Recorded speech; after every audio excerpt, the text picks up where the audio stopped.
We really need to get people to care about something that may not be within their reach. It's like my experience with RED. How do you get people to care about AIDS in Africa?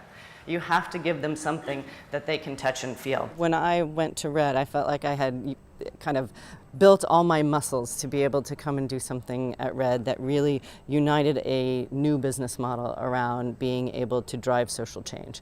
And I was really inspired by RED, and it's why my passion for the private sector getting involved in these social issues came from, because I got to see behind the curtains of really large corporations who do get a lot of slings and arrows thrown at them, but really the genuineness with which they embraced a new way of doing business. And I think that's the inspiration that we took into Whole World Water, but also into my other companies, is that, you know, while the private sector is doing some things that aren't so great, they actually have the power to really change the world, because I think we have a youth movement now that embraces brands much more than they embrace governments or social issues, or social policy, because we have great NGOs, but they're really finite, and brands have an opportunity to really galvanize not only the issue base, but also the consumer base.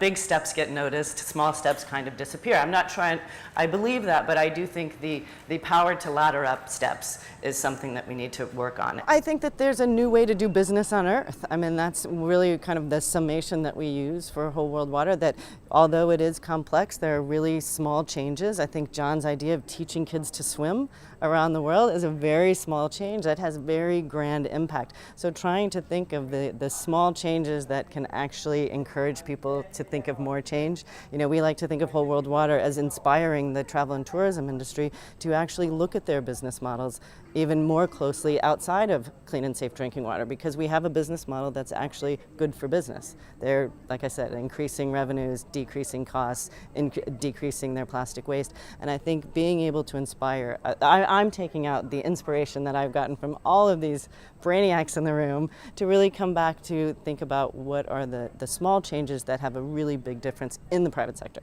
because that's really where my passion lies.